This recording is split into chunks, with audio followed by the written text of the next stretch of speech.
Hey YouTube, we're here with the Arcus M,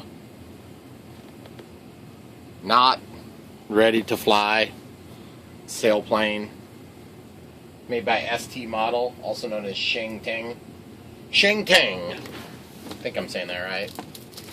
I put a little strap on my box, 2 pieces of packing tape, slide that out of the way of the opening, pull these things back. Lid opens up. Already did an unboxing for you folks. So now I'm just going to be doing some assembly and setup today. And you'll get a closer look at this. Try to keep it short. That was a hilarious joke for any of you who have ever seen my videos. So what we'll do is we'll grab the fuse. We also did another video where I added the XT60 and you can see, got a nice little method for packing this stuff up. I mean, it's well protected with these little slip sheets in there. And so what I'm going to do is I'm just going to take all the parts out, and got a little bag of goodies there. And then I'm going to lay this down behind my filming area. And there is a manual in there too, but we'll just get this stuff unwrapped. Once you have everything unwrapped. Oh, that thing is beautiful. Lots of scale details. I'm really looking forward to this airplane. Not sure what the heck is going on here, but there's a bunch of little divots and stuff in there, which is not real exciting to me. Looks like it got shot with a shotgun. Although I'm pretty sure that's not what it was. It does look bad. I don't know what the heck it is, if you guys can tell. There's like a bunch of little divots there.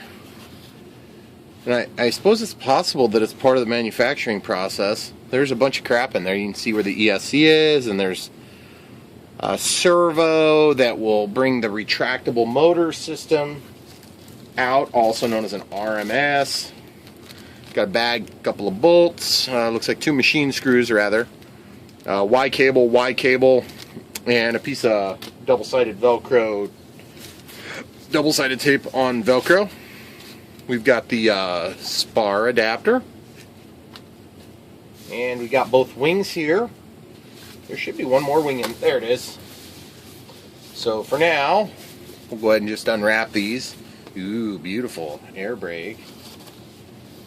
And here's the rest of it. I really like the looks of this plane here. I just hope it's stronger than my other ST model that I've got for my buddy. Alright guys, try to get you a little higher shot so you can see some of these bigger pieces. It's got the integrated servo pocket here, but the servo is there, which I'm just going to confirm. Oh yeah, the servo's inside that, and then it does the mechanism, whereas on that other plane, the servo was actually way back here, and then it had a linkage, and yeah, didn't work so hot in my opinion. You got to kind of have a little bit more solid airframe to get away with that type of an assembly, in my opinion. And my opinion matters because I'm buying them. Alright, so we'll just pop this out. Same thing. Everything looks very well finished. I don't know what the heck that damage came from on the fuse. It kind of irritates me because everything else looks so good. I'm just going to stuff all this stuff in here. And what we're going to do is we're going to show you guys how to hook this thing up today. We're also going to show you how to set up your radio if you want to set it up the way that I set it up. And who's saying you're going to want to do it that way? So real quick reminder for those of you who didn't already see, we've got an XT60 here, female, to receive the LiPo. And so what I'm going to do is I'm going to start by getting the instructions open now that you guys have a chance to refresh your memory on what all parts are included. And we'll go ahead and get the instruction and we'll come right back to you. Alright guys, first thing I want to point out to you is, before we go any further, is look how nice this stuff is labeled. ESC, RMS, elevator, gear. And it doesn't just say G or something like that. It actually says the word gear.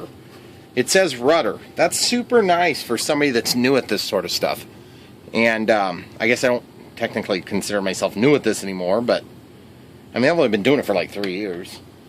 So anyway, real helpful. Just wanted to point that out before I continue. Alright folks, real quick. This is one insert that comes in the manual. Very good. Very detailed instructions. I'm going to hold this thing here so you guys can pause it and you can look at it. Basically, this describes the RMS control function, okay?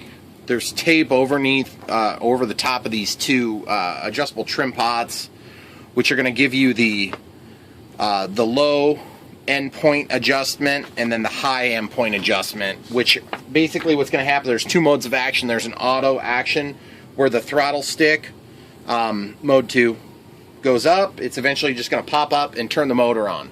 Obviously, you don't want the motor to turn on while it's in this hatch because that's going to be a problem. It's going to break something. So they have a control system that's designed to prevent that, and what it's going to do is it's going to pop up the motor and then it's going to start running. It's controlled in an automatic mode. You do not have to use 2 channels. You can use 2 channels if you want. There's an auxiliary and a throttle. Throttle goes in, and by the way, I didn't wire this up. It comes wired. You don't have to mess with it. You can if you want. So if you get the ready to fly package, then it comes with all this stuff set up. I am doing bind and fly, so I'm going to use my Spectrum DX18, okay? You do not need a DX18. You can use a lot less channels than that, but I'm going to use a DX18. So basically, you can give it throttle, it's going to pop up, and then it's going to start the motor when the throttle stick is at a certain point. Okay, that's what we're going to demonstrate for you. That's probably going to be the first thing we have to set up. But I just wanted to review that before I showed you. And just so you can see right here, testing and adjustment, there's just all sorts of stuff here. We're probably just going to set it up and just test it, okay? And then it's going to make sense when I get this thing hooked up. So anyway, you don't have to read this big long manual. You can just watch my video. But for now, I just wanted to show you that that is there, and it is beyond expectation from a Chinese model, ST model. This is the regular installation manual. You can see it calls for a 3S 1300 milliamp. I have a 3S 1250 milliamp hour Turnigy heavy duty, and then this 1500 milliamp zippy compact. This happens to be a 40C. The one I'm using in my other ST model is a 3S 1250 milliamp. That's the other one I'm going to use inside this model, and I'll just figure out which one fits better. And this is more consistent with what I'm used to seeing on a standard manual. But I mean, I got to be honest with you guys, this is a really good manual. I'm surprised how good the manual is. I'm not trying to sell you anything either. I just want you guys to get good stuff like I want. There's detailed instructions.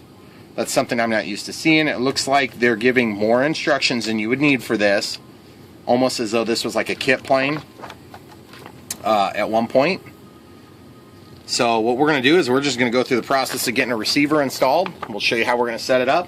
And just so you can know what I'm going to be using, I'll be using a Lemon RX 7-channel with stabilization, which is sometimes referred to as 6-channel with stabilization, but that is untrue. It's actually 7 full channels. And I'm not 100% sure that I'm going to have enough channels on this plane, so I may end up having to go with a 10-channel, but this is the part. And it's actually a 7-channel plus, which means this also has an auto leveling feature, which is kind of cool. Never used it before. I don't need auto leveling, but it might be kind of cool. I might like it a lot. Who knows? And not only that, guys, but look at this. They have a little pocket for a receiver. This plane is just really, I mean, honestly, it seems to be really well thought out. So I'm excited. I'm excited to start working with it. So what we're going to do is, without further ado, we'll go ahead and start getting some of this stuff opened up. We'll start getting things bound. And in case you happen to see me using a different pack than we discussed, this is a 2200 3S. It's just a puffy pack that my grandpa and I used the other day, and had some problems, didn't have enough juice to get the plane up in the air, so it's really not of any use to us at this point until we can test it and confirm that it's good, so we'll just use that. If you get these Lemon RX receivers, you need to be real careful because they have that clear antenna leads, so you want to make sure you don't chop that when you're cutting them open. The other thing is, my expectation is that they usually don't come damaged, but I have had a couple that have small damage in the cases, and so you'll want to be careful about that. The other thing is the direction of travel, as is typical for just about any stabilizer receiver or stabilizer. It doesn't matter, but if you have enough assignable channels, then you should be fine putting that in any orientation. You're just going to have to do some mixing. Oh yeah, that is perfect, guys. Really, really nice. Closest to the center of gravity as you can get is always preferred, but I can tell you from experience with these Lemon RX receivers, they do not have to be in the center of gravity. Of course, it's always kind of handier if you have them in the center of gravity.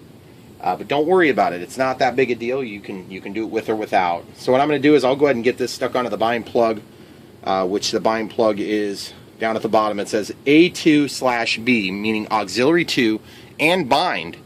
Most people don't realize when they first get into the Lemon RX product line that there is an auxiliary 2 is accessible on the bind plug, so you can use that. If you're using telemetry, telemetry is on that channel, so I don't know that if you lose that channel or not. I think you might be able to Y out of it and use it. But my friend was using a telemetry option on a similar receiver. It was just a stabilization, and so he did that. And we didn't ever figure out if you could actually use that. There's also a small push button on this one now, which helps to do some of the setup features. So again, like I said, it's the first time I've used this receiver, so we'll figure out how bad it is. Okay, now normally I don't worry about wire cable management just quite yet, but it's just so dang close. I'm probably going to go ahead and get some of this stuff done. My first step, I don't care what the manual says, is to get my wiring done so that I can at least kind of have things where they want to go. This is the elevator channel. So the elevator's right here, it looks like. And what I'm going to do is I'm just going to pull this lead out.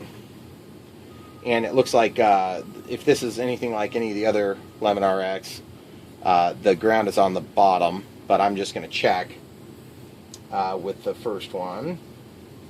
See, because that case makes it kind of hard to see the board, and the board does have it printed on there. Incidentally, if you want to take this case off, you can unscrew here and unscrew here, and then there's a little pin that goes through, and you can just peel that right out. Be careful about doing that, though. You know, you don't want to damage it. And the cool thing is, look, your ESC is way back here, so you don't have to worry about any noise from that. Okay, so I'm going to the elevator channel. I'm just going to go signal up. Okay, so the gear wire is, and yes, there are landing gear on this plane. And one thing I had thought about doing is possibly sharing the gear and the retractable motor assembly, because I mean it's not going to be seen really while you're flying, and truthfully when you're retracting the gear you're not really too worried about drag. So I thought about that, but I think for now I'm just going to try to assign independent channels if I have enough channels, and then I'll go back and kind of fiddle with it after we get it running. Okay, here's the rudder. Looks like the rudder's over here. And guys, this is really spacious for an airplane. I'm surprised, especially a glider. This is not an overly huge glider. Sometimes they're very difficult to work with because they're just so ridiculously small. It's like they forget that you need to hook up wires and stuff. Okay, so this is rudder. So we're just going to slide that one into the rudder channel. And it's labeled right there. It's super easy to tell. I can't say enough good about the Lemon RX product line, though. It's a great product line. Now, if you wanted to leave this up, you could. I think I can fit it through this hole in the board, so I'm going to try to put it underneath. In fact, I'm probably just going to put this... I might leave the battery lead up on the top, actually. I think it might be better suited up there. So I'm just going to try this first. If this doesn't work, then I can always go back later and disconnect these and cut the zip ties, but I don't want you guys to have to wait and fiddle around with it. Doesn't look like it's going to fit. Okay, so I guess this is a build video, so you might as well watch me do it. Get some side cutters. Go ahead and clip this. I usually don't do zip ties like this, but there's nothing wrong with that method. I use just a little drip of hot glue on either side. And who knows, maybe I'll bring this stuff back up through later. But at any rate, it says RMS, it says RMS, it says ESC, and it says ESC. So they really have taken a lot of the guesswork out, and guys, that, I got to be honest with you, that is half the battle. Is sometimes these Chinese planes, they come, they look great, they are capable of flying great, but they just don't communicate things as clearly as you would like to see. And so you end up with a lot of accidents because you're not 100% sure what they meant when they said something. That's true of the Airbus, I can tell you that, because some of the Airbus connections, I've had people asking me questions about those ever since I had good traction on that one video. And it's like I tell people, I say, you know, some of that stuff I just guess and check until it worked. You don't want to do that with your plane when you're at the field trying to get it up in the air. You want to figure that out at the bench. And then I'm just flattening this out, guys, so I don't have a big weird twist in the cable. Sometimes it's hard to reach, so if you don't have a pair of forceps, the bent ones are the ones you end up using. The flat ones, because you always seem to get them, I don't know, if you're like me, you always get sets of tools. Well, when I bought mine, I thought I would use the straight tip like all the time. I almost never use the straight tip. And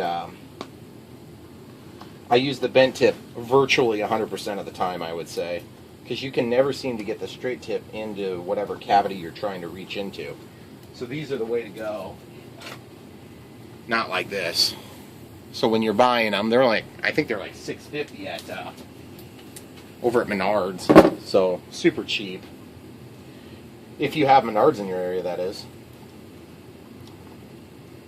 I realize there's people in the Philippines watching this right now.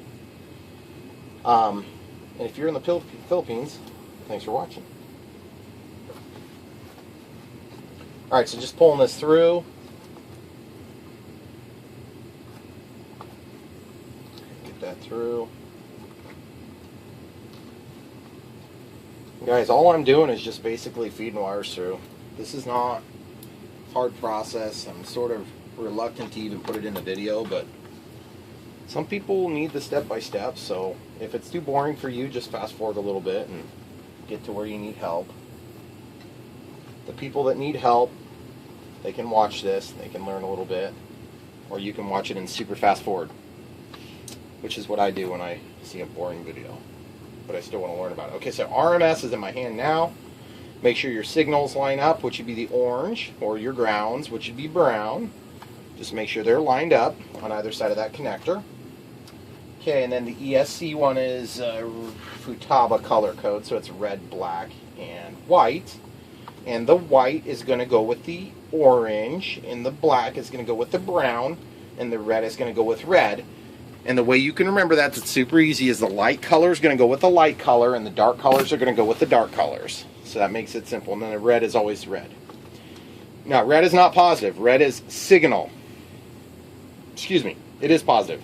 Sorry. Signal's white or orange. Like yellow, rather. And then brown and black are both ground. Now everybody's confused. Sorry. I'll try to avoid that. Okay, so now everything is wired through the hole. Now I just need to figure out what I'm doing, because my goal is when I'm done with this, I'm going to stuff it inside underneath where the servos sit. So for now, they can just kind of be out. Now this says throttle and auxiliary, and for now, I think what I'll do is throttle, I'll get plugged in, and auxiliary, oh, I don't know, guys. I might not do anything with that yet. So let's just decide on that real quick. Looks like throttle is just going to get plugged into throttle, which is the second one. And so what that leaves for us with open plugs would be, looks like we're going to have aileron and then auxiliary 1. The bind plug is plugged right now, but it's not going to continue to be plugged. And also the gear switch, even though we do have a retractable gear, I'm not going to actually probably end up having this on the gear switch. The gear switch in this application with this particular receiver is going to actuate whether or not stabilization or auto leveling is on. So what we're going to do is eventually we're going to reassign the gear to something else. But for the moment, we're going to do what we're doing. So the next step you're going to want to do is, now that you kind of have these things plugged in together, we don't have to have this fully assembled. It's a lot easier this way. We're going to turn on your radio, and okay, you can see I got my ASW28 on there. You're going to go System Setup. If you're using a Spectrum radio, you're going to disable the RF. That's what that prompt is for. Then you're basically going to jump in here. Let me see if I can... Yeah, so then you're going to go to Model Select, and you're going to go to Add New Model. And I know that every radio is a little bit different, but just take my word for it. It's really not that hard. You'll go Create. Now, this is the point where you're going to have to figure out what model type you want. Obviously, we want an airplane. Or, excuse me, that's a sailplane. This is what I was going to talk to you guys about. You can do an airplane or a sailplane. Sailplanes are complex. They offer a lot of different mixing and controls, but think about it on this plane like this. You're going to have the air brakes. You can mix the air brakes really easy to the bottom part of your throw on your throttle if you want. I would rather emulate flap control for the air brakes. Okay, that's just my take on it. The other thing is, I may treat this wing as a flapper-on, which will give me the ability to do the spoilers and to act as flapper-ons. I'm not sure how I'm going to do it, but I'm going to set it up as a conventional airplane rather than sailplane. Data will be reset. That's fine. It's a new model. Model name. This is where you would name it. This is called the Arcus, and good luck reading that. Arcus M. I can't read it. I have no clue why they use that font. It's like the most unreadable font I've ever seen. So I'm going to pause it. I'll get that in and come right back. Okay, so now it says Arcus M. Okay, so that's what we see. So now we can go back. Aircraft type. I'm going to set it up as normal. I'm going to set it up as flaps. So one flap channel, one aileron. Oh, I'm not sure if I'm going to do it this way. See, the trouble is, guys, I need to maintain a channel for the flaps, but I also have landing gear on this, so I can't set it up this way without giving up some other functionality. So we're just going to set it up as one aileron, one flap. Yes, you can change it later, but you'll have to redo some of your mixes. I'm going to scroll over, change the picture to whatever type of glider this looks like. That looks pretty good. I think I'll do this one because it's got a retractable motor. Okay, so throttle mode. I wonder what... Reverse. Oh, okay. So we'll just go back. So now we've got this thing rebooting. Arcus M. We got our timer. First thing I want to set up is throttle cut. Okay, throttle cut. I'm going to set it to the switch H. That's what I always do. Not negative 130. I'm going to set it to negative 100. I don't want to confuse the crap out of this thing when it's turning on. And then I'm just testing. Throttle cut is off. Now it's on. Now it's off. Now it's on. You can see because that throttle position moves relative to wherever the stick was. Okay, so throttle cut's on. So I'm going to go back. I'm going to go to timer. I'm going to just set the timer to 1 out. And I'm going to set it to tone and vibrate. And I'm going to set my time for, let's set it for 10 minutes. Okay, because we know we're going to get pretty close to 10 minutes, if not more.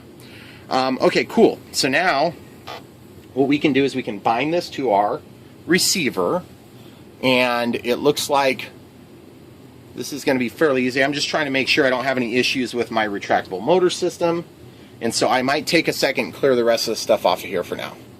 Alright folks, I'm back. Alright, so the way you bind this receiver to your transmitter is quite simple. You turn off your transmitter, you turn off your airplane if you already got it on. That was a no-no. You're going to plug this in. Okay, it's in bind mode. You're going to hold down your bind switch. You're going to turn your radio on. Notice this flashy flash. Binding. DSMX 22 milliseconds. Okay, it's bound. I can let go of the bind button. Now it's going to reboot. I just need to be careful about this retractable motor system because it is a retractable motor system. I want to be real careful. Okay, throttle cut is on. At this point, I'm going to turn off the plane. I'm going to turn off the radio. I'm going to pull the bind plug out. My bomb plug is now out. I'm going to turn on my radio just like I would if it was any other plane. Let it boot. Make sure the RF is on, which is indicated by that light coming on. Now I'm going to plug this in. It's going to boot. At this point,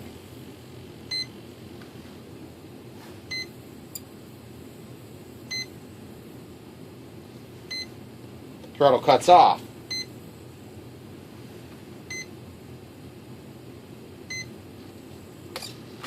There's my gear. There's my rudder. Elevator would be moving. Flaps would be working, but it looks like right now we're stuck in some middle condition here.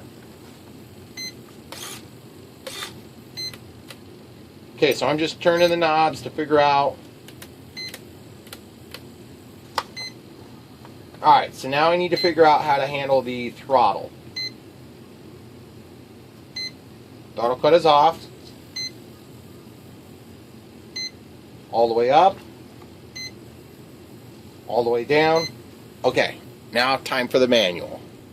Alright folks, this was a little tricky. I've got it sort of working, but I got to work on it a little bit more. I turned my throttle channel to increase the range 5% to the bottom. And then I also went into my throttle cut and I set it to minus 110. I'm actually just going to set that to... See what happens? You just kind of got to be on your game a little bit. I'm going to set it to a normal 100%. And the first time you get this right, see the throttle cuts off. The throttle works, and when you bring it back to the home position, it should bring this lock in, and that's going to stop the prop, and then it's going to drop back down. So when I put my lock on, nothing happens. Well, that's because the first time you run it, it sets the home position for the throttle. So I'm going to actually unplug my battery. Okay, I'm going to clear my timer. I'm going to plug it in. Just be watching where this falls, because with the brushless motor, it's wanting to pull it just beyond this little stop, which you want it to be in the middle so that when it retracts, it works. Okay, you see this flashing? That means you don't have your throttle range low enough. If you don't have a fancy transmitter like this, what you can do is you can set your throttle stick, throttle cuts off. See, there you go. And then you can figure out the range. So I'm at minus 20 right now. Okay, so we give it throttle. Everything works fine. That's your stop. That's normal, that noise, because it's trying to stop your prop. Okay? So you bring it up. See how it hits, and then it lowers it down. Okay? But see, that's all just off of this throttle position here. I'm right in the middle. So what I'm going to do is I'm actually going to go ahead and unplug this the first time it drops. Okay? Then I'm going to go in here, set my throttle trim back to 0. Okay? Then I'm going to go into the throttle cut. I'm actually set my throttle cut to like minus 110. Excuse me. I'm actually going to set it to minus 105. The delay is going to be 0.25 seconds so that when I cut the throttle, it has time to slow down the prop some. Okay? Servo setup. I've increased my throttle range to 105. I'm going to set it to 0 and see if it works. I don't think it will though. Okay, throttle cut is on like usual, sticks all the way down. Now I'm going to plug in my battery. Okay, so it's plugged in. We have too much throttle right now, so we shut that off. And the first thing that's supposed to happen is if you have this set low enough, it's going to engage that. It's going to pop up the motor. So I'm going to go into my throttle cut, and I'm either going to increase this. Okay, there's negative 110%, so now it's initiated. So watch what happens when I shut my throttle cut off. It immediately comes up, but it doesn't start the prop, okay, until I give it throttle. Okay, so that's good enough to start the setup. Okay, so we run it, cut throttle, put on throttle cut, and it gives it a second to slow down before it drops it. Okay, the problem with this configuration so far is that I have to turn on my throttle cut for the prop to go down. I don't want the throttle cut to have to be on. I want it to be at the bottom of the throw. You'll notice I'm not using the auxiliary plug. I'm just using the throttle plug. I could actively manage this myself. It'd be just fine. I have all the sequencing capability in the world on this thing. But I'm not going to do that. It's just, I don't want to waste a channel for it. Throttle cuts off. It brings it up. Give it throttle. It works. You bring throttle back to neutral. You put your throttle cut on. Normally this would be spinning with the wind. and then it goes back in, okay? Because the wind is going to be pushing that prop, and it's going to stop when it hits that black thing, and then it's going to drop back. That black thing articulates up and down, catches the prop. So you're running, throttle cut. There you go. That's the way it's going to work in real life, okay? Then it's going to drop it back down. Then you can cut your throttle. So for now, I have a remedial action I'm going to take. The other thing I want to do at some point is tighten these springs so that it's a little more effective.